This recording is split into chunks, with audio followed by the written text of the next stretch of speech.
Begini, tunas air atau yang saya sebut namanya tadi. Tunas itu sangat rakus, menghabiskan 80% nutrisi pupuk yang kita sebar. Dan sialnya, tunas gila itu tidak akan pernah menghasilkan buah.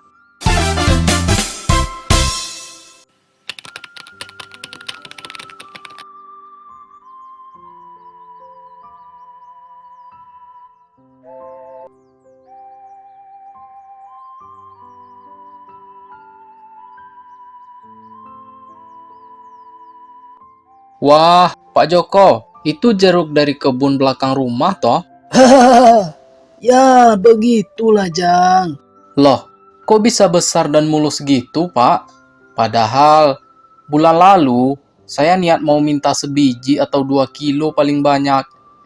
Lihat pohonnya rimbun seperti semak belukar, tapi tidak ada buahnya. Wah, nah justru itu rahasianya Jang. Rahasia? Maksudnya gimana, Pak? Begini Jang, dulu saya juga petani yang bodoh, yang tumpul akan ilmu pengetahuan, dan kurang mencari ilmu tentang bertani jeruk ini. Saya hanya punya modal kebun warisan orang tua. Hahaha, tapi tanpa disangka-sangka, sekarang bisa juga punya kebun jeruk dan buahnya besar-besar dan mulus seperti ini, Jang. Gimana ceritanya itu, Pak? Saya jadi ikut penasaran dan mau belajar juga.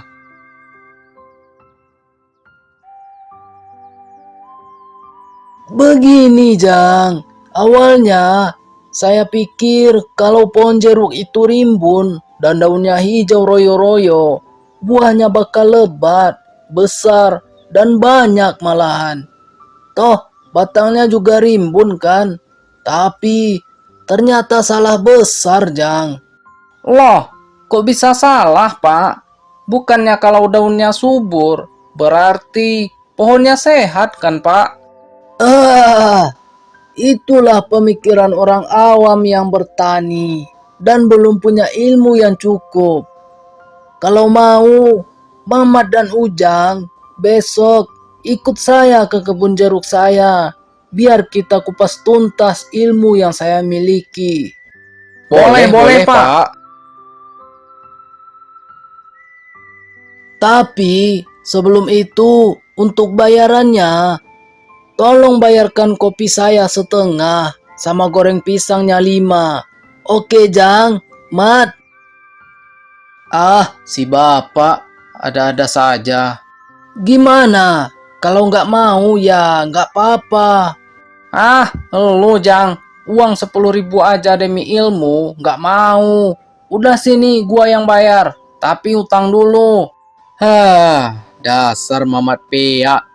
Udah, biar nanti gua yang bayar.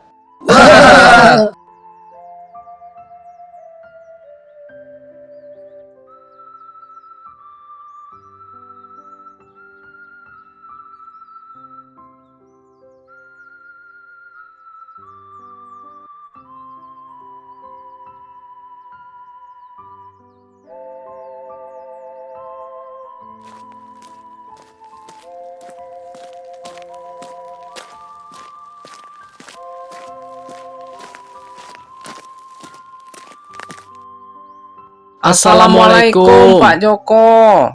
Waalaikumsalam. Akhirnya anak muda penerus bangsa datang juga. Mari, silakan duduk. Gimana, Pak? Apa rahasianya? Hei anak muda, sabar dulu. Semua akan kita bahas satu-satu.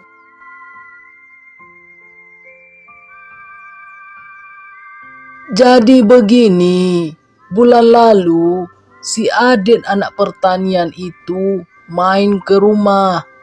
Kebetulan dia melihat kebun saya di belakang rumah. Lalu dia menegur saya karena kebun saya itu sangat rimbun sekali, seperti yang pernah Ujang lihat. Oh, si Adit anak Mang Soleh itu ya, Pak? Iya benar. yang lulusan universitas terbaik, sarjana pertanian, yang mulai mengabdi ke daerah-daerah pertanian.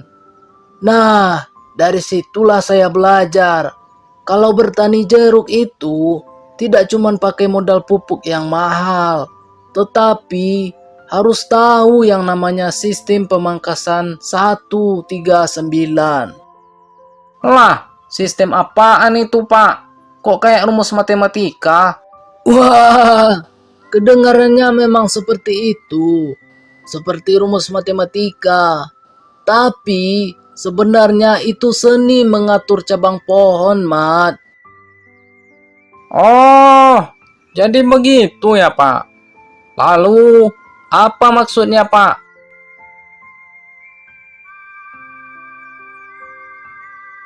Jadi begini, pohon jeruk kita itu dari tanah cuman boleh punya satu batang utama setinggi sepinggang.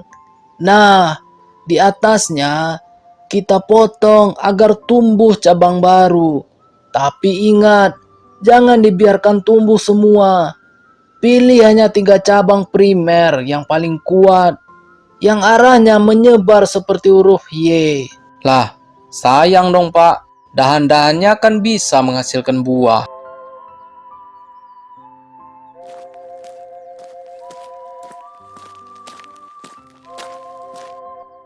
Nah, di situ kesalahan petani-petani di desa kita ini. Kata-kata sayang, tapi nyatanya terbuang tidak ada gunanya. Tapi, Pak, diam kau, Jang. Lanjut, Pak. Saya masih bingung. Wah, pelan-pelan, Mat. Wah, iya, Pak. Oh iya, Pak. Lalu, angka 9-nya dari mana?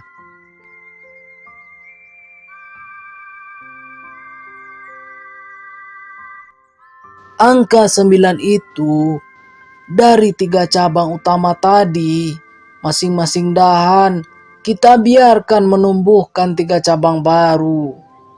Jadi totalnya ada 9 cabang sekunder. Oh, ya, Pak. Saya mulai paham. Nah, di 9 cabang inilah nanti tempat buah jeruk kita bergelantungan. Apa akan efektif menghasilkan buah yang banyak, Pak?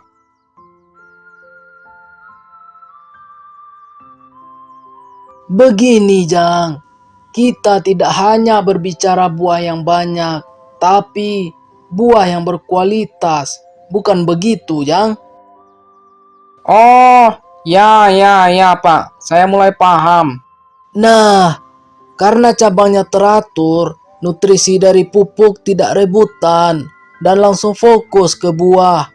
Makanya jerukku bisa besar-besar dan berkualitas begini. Ya.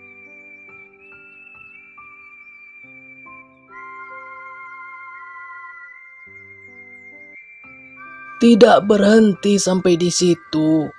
Ada satu lagi musuh paling licik yang harus kalian tahu.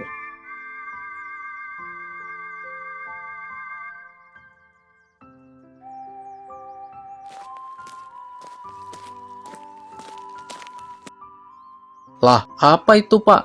Di sini, di dalam dahan yang sangat rimbun ini, suka muncul dahan yang tumbuhnya cepat sekali, lurus tegak ke atas, dan durinya sangat panjang. Orang-orang bilang itu tunas air, tapi saya punya nama khusus. Apa itu, Pak?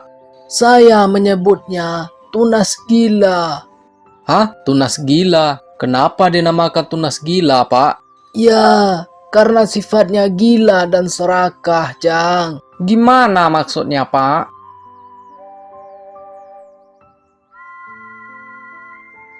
Begini, tunas air atau yang saya sebut namanya tadi. Tunas itu sangat rakus, menghabiskan 80% nutrisi pupuk yang kita sebar. Dan sialnya, tunas gila itu tidak akan pernah menghasilkan buah. Loh, kalau gitu rugi dong, Pak. Ya. Makanya Coba bayangkan, kita beli pupuk mahal-mahal, malah dikuras habis sama dahan mandul.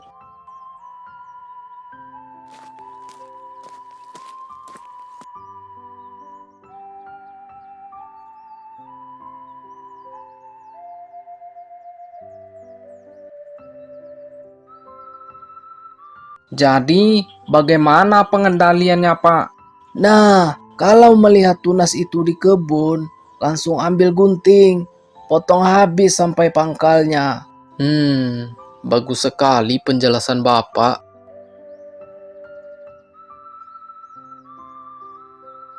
Apa setelah itu, pohon bisa menyerap semua nutrisi dengan baik, Pak, dan menghasilkan buah yang besar dan bagus? Masih ada lagi tahap selanjutnya. Dengarkan baik-baik. Lalu, bagian dalam pohon juga harus kita bersihkan dari ranting-ranting kecil. Apa tujuannya, Pak? Pohon jeruk itu bagian dalamnya harus plong, berbentuk seperti mangkok kosong, biar angin desa bisa lewat bebas dan matahari siang bisa menembus sampai ke batang paling dalam. Kalau dalamnya gelap dan lembab, itu sama saja kita membuatkan hotel gratis untuk jamur dan lalat buah. Hahaha, hotel gratis. Pak, ada-ada saja. Gak sekalian bikin villa tuh lalat buah. Boleh juga tuh ide kamu, Mat.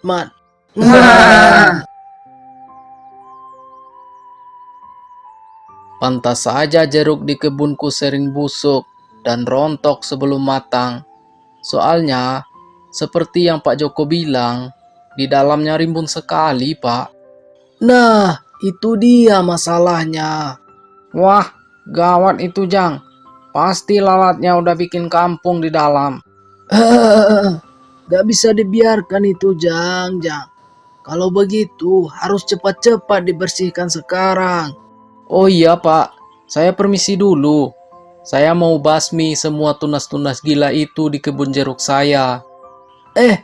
Penjelasan saya belum selesai nih. Lah, masih ada lagi, Pak.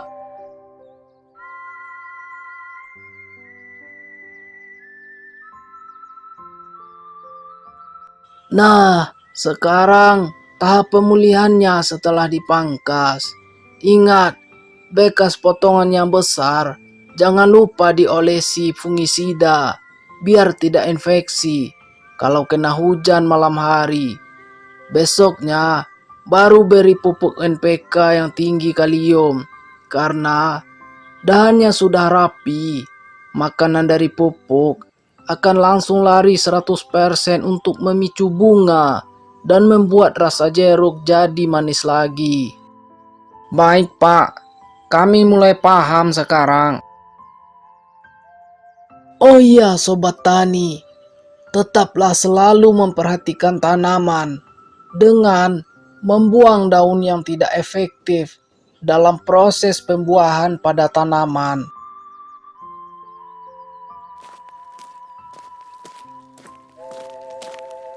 Lah, lu mau kemana, Jang? Katanya habis ini mau lanjut main catur sambil ngopi di pos ronda. Ah, tidak jadi. Aku mau pulang, ambil gunting pangkas. Mau kuhajar semua tunas gila di kebunku sebelum matahari tenggelam.